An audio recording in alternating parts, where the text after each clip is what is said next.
वे आदित्य ठाकरे के सामने राज ठाकरे नहीं देते कैंडिडेट, उनके बेटे के सामने उद्धव ठाकरे साहब क्यों उतार रहे हैं? इस पर कुछ तो आपके विचार होंगे ना? नहीं, मुझे ऐसा लगता है कि इसके बारे में उन्होंने सोचना चाहिए। एकनाथ शिंदे साहब ने सोचना चाहिए, उसके बारे में उद्धव ठाकरे साहब ने सोचना चाहिए, क्योंकि राज ठाकरे है ना, तो आप उनको थोड़ा सा खूंखार के नजर से देखते हैं, मगर बहुत नाम ही राज है, केवल मन का राजा नहीं, वो दिल का भी राजा है। आप कह रहे हैं कि एकनाथ शिंदे साहब को भी सोचना चाहिए। आप लोगों ने तो सोचा था पिछली बार जब लोकसभा चुनाव हुआ था, तो आप लोगों ने उनके बारे में सोचा था, लेकिन वो नहीं सोचा जी। राजेश जी, लोकसभा चुनाव में हमने तो जो बिनशर्त पार्टीमा दिया था, जब भी हमने उनके पास 3-4 सीटें मांगी भी थी, उसमें बाद में 2 सीटों पर चर्चा हो गई। बाद में साउथ मुंबई की सीट जो मेरे लिए मांगी थी, भारतीय जनता पक्ष ने वो टाइम पे मेरे लिए ओके कर दिया था। पर एकनाथ शिंदे साहब ने मुझे पूछा कि और हम सहयोगी एक पार्टी से बिलोंग्स करते थे पूरे पहले, तो उन्होंने मुझे पूछा कि आप अगर आपको लड़ना है तो आप हमारे सिंबल पे लड़िए। तो जिस पार्टी के लिए मैंने मेरे 18 साल महाराष्ट्र नवनिर्माण सेना के लिए, ये मेरा सिंबल रेलवे इंजन है, जो रेलवे इंजन के लिए मैं 18 साल लड़ा, और उस रेलवे इंजन को छोड़ के वो मैं दूसरे चुनाव पे सिंबल पे जाके नहीं लड़ सकता था, तो उनको मैंने कहा विनम्रता से कि मैं आपके चुनाव पे इलेक्शन नहीं लड़ सकता हूं, आप अगर किसको देना है तो दीजिए, हम उसका काम करेंगे।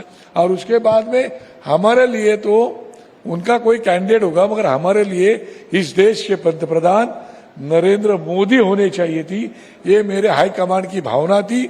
उस भावना के नजर देख के हम लोगों ने वो टाइम पे बिनशर्त पार्टीमा उनको दिया था। पिछले कुछ महीनों से हम देख रहे हैं, आप पिछले 1 साल से हम देख रहे हैं कि राज साहब की मुलाकात एकनाथ शिंदे से या देवेंद्र फडणवीस से लगातार हो रही है, और यही कयास लगाए जा रहे थे कि आप लोग भी इस महायुति में शामिल होंगे। तो कहां पे बात अटक रही है कि आप लोगों को अकेले कैंडिडेट्स देना पड़ रहा है? नहीं, पहली बात एक याद रखना कि इस भारत देश में जब राज ठाकरे साहब ने गुजरात का दौरा किया था, उस दौरे मैंने कहा था कि मेरे सेशन चल रहा था तो मैं नहीं जा सका, तो वो गुजरात का दौरा करके आने के बाद उन्होंने ऐलान किया था कि इस देश के नरेंद्र मोदी साहब जैसे आदमी पंतप्रधान बनना चाहिए।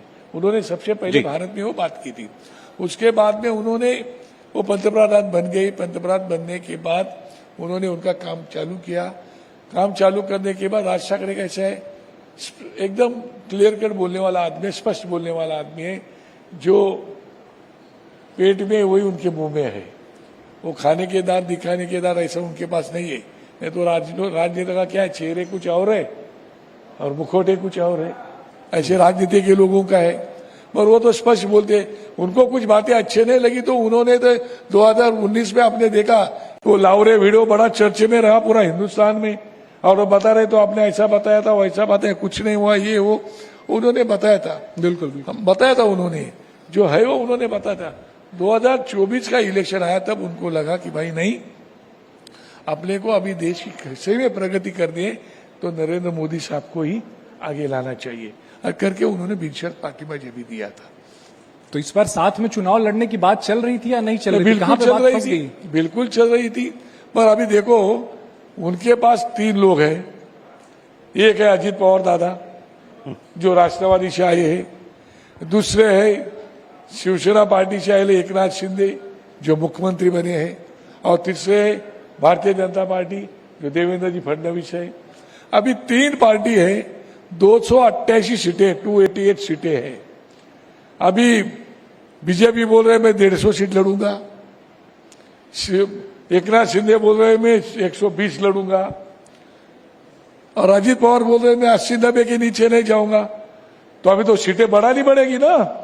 आप लोग कितना बोल रहे थे कि आप लोग कितना? नहीं, हमने कुछ मांगा ही नहीं था। ये तीनों की लड़ाई चल रही है तो इनमें हम लोग कहाँ जाएंगे वहां? नहीं, आप मुलाकातें तो कर रहे थे ना जो राजेश से मुलाकात देखो, और आप कह रहे हैं कि हाँ हम लड़ना चाहते हैं। देखो राज ठाकरे का स्वभाव ऐसा है, वो व्यासंग है उनका। वो साहित्यिकों से मिलते हैं, फिल्म वालों से मिलते हैं, पॉलिटिशियन से मिलते हैं, जो वो उनका स्वभाव है। सबके साथ उन्होंने रिलेशन बना के रखा है। इसका मतलब ये नहीं कि मुलाकात हो गई तो युति हो गई।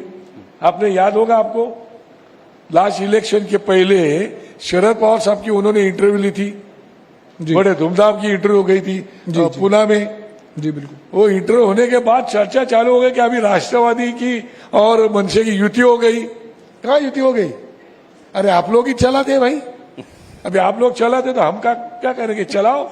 नहीं, आपकी क्या है? दरअसल सर मनसे की भूमिका समझना चाहते हैं। हाँ। मोदी साहब का आप समर्थन करते हो, अभी भी आपने बोला जी। मुलाकातें भी आपने हो गई, आपने कहा हम सरकार में साथ में लड़ना भी चाहते थे, आप लड़ना भी चाहते थे, अब खिलाफ भी लड़ रहे हो, जी।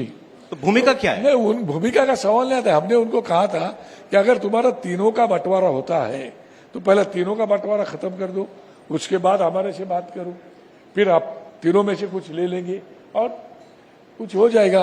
पर उनका वो बात अब ही ये- उनका अड़ी रही और इलेक्शन डिक्लेयर हो गया तो सीटें तो हमें अब ये चैप्टर क्लोज है, मतलब चैप्टर क्लोज है, पर अभी भी बातें चल रही है, अभी भी बात चल रहा है।